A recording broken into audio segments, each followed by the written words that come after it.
Life has a way of testing us in the quietest moments. Sometimes, the most dangerous lines aren't drawn by intention, but by circumstance. That Saturday started like any other. A calm, uneventful afternoon filled with chores and the faint hum of the washing machine. I was sorting through my closet, setting aside old clothes for donation, when my hand brushed against something I hadn't seen in years, a short denim skirt from my 20s. I hadn't worn anything like it in over a decade. It was a remnant of a version of me I'd long outgrown. Carefree, confident, unapologetic. On impulse, I tried it on.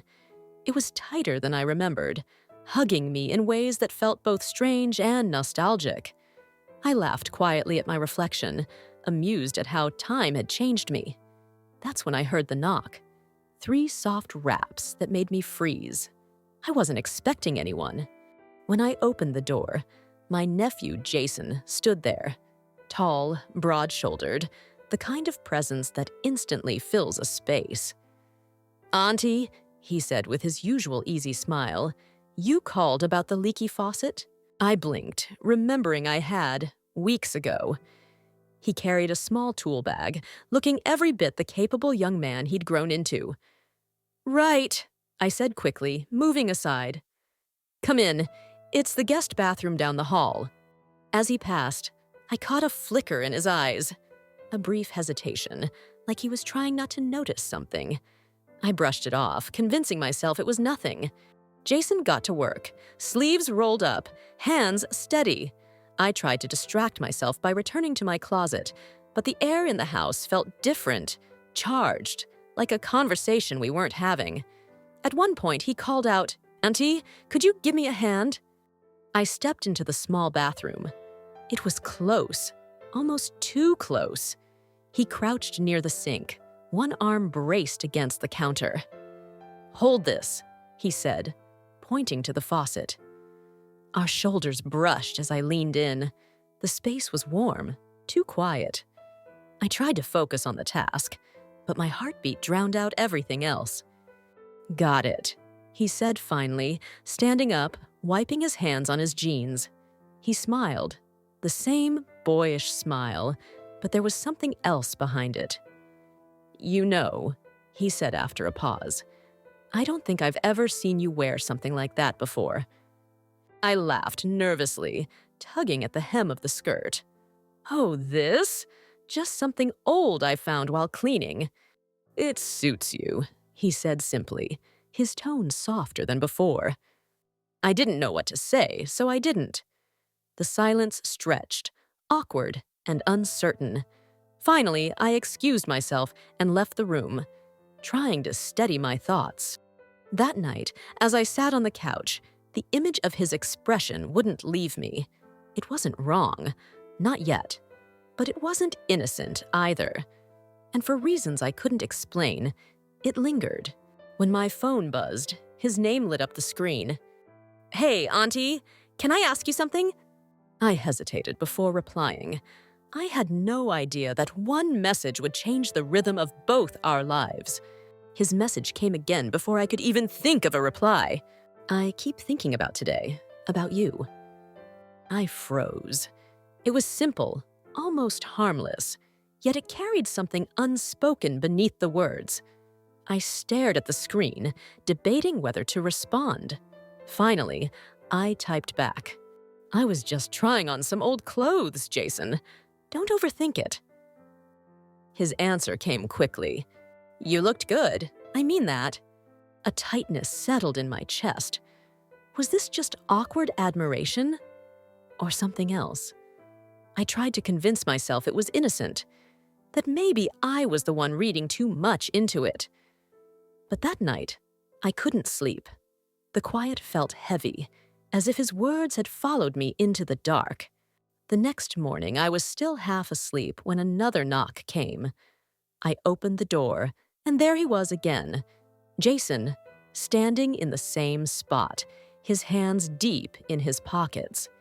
His usual smile was gone, replaced by something serious, almost troubled. "Jason, I said, startled. "What are you doing here this early?"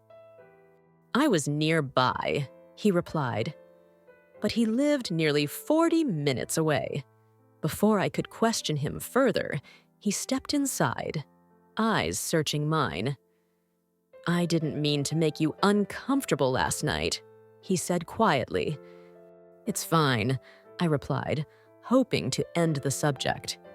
"Let's just forget it." He shook his head. "I can't. Because I meant what I said." For a moment, the room felt smaller. His words weren't forceful, just raw, stripped of pretense. I tried to steady my voice. "Jason, you're my nephew. Whatever you're feeling, it's confusion, that's all." He nodded, but the look in his eyes didn't fade. "I know it's wrong. I've tried to fight it. I don't want to hurt you, but pretending doesn't help. I wanted to say something, anything, that would make it stop, but no words came. The clock on the wall ticked louder than it should have. Finally, I whispered, "You should go. We both need space." He hesitated, his jaw tight, then nodded. "All right, but this isn't the last time we'll talk about it." When the door closed, I felt both relief and dread. Relief that it was over, dread that it wasn't. That evening, a folded envelope slid under my door, my name written in his careful handwriting. Inside was a short note. "I'll respect your distance, but if there's even a small part of you that understands me, please say so. If not, I'll disappear." My throat tightened as I read it again and again. There was no anger in his words, just sincerity, the kind that makes saying no harder than it should be. Later that night, my phone buzzed once more. "Did you get my letter?" he asked. I stared at the message, heart pounding, then replied, "Yes, Jason, but this has to stop." His final message came seconds later. "I understand, unless you want me to leave for good." I didn't answer. I thought silence would end it. I was wrong. The next time I heard his name, it came from a hospital. The call came late that night, just as I was about to turn off the lights. "Ma'am, this is Mercy General Hospital. Your nephew Jason has been in an accident. He's asking for you." My heart dropped. The next thing I knew, I was in my car, driving through rain-slicked streets with trembling hands on the wheel. Every thought collided at once. Fear, guilt, confusion. I had wanted distance, but not like this. When I arrived, the nurse led me to his room. Jason was sitting upright, a small cut on his forehead, one arm in a sling. He looked tired but alive. Relief washed over me so quickly it almost made me dizzy. "I'm fine," he said before I could speak. "Just a minor collision." "You scared me," I whispered, my voice trembling. He smiled faintly. "I didn't know who else to call." I sat beside him, waiting for the usual calm to return, but it didn't. The silence between us was heavy again, full of everything left unsaid. Then he spoke quietly, almost like he'd been rehearsing. "I realized something when it happened," he said. "When I thought I might not make it, I didn't think about my friends or my life. I thought about you, and I knew I couldn't keep lying to myself." "Jason," I began, but he raised his uninjured hand. "I know," he said quickly. "It's wrong. I hate that I feel this way. But it's real. You've been the only person who's ever seen me, who ever made me feel like I mattered." The words broke something inside me, not out of agreement, but because of the depth of his pain. I wanted to tell him it would fade, that he'd wake up one day free of it. But I couldn't promise what I didn't know.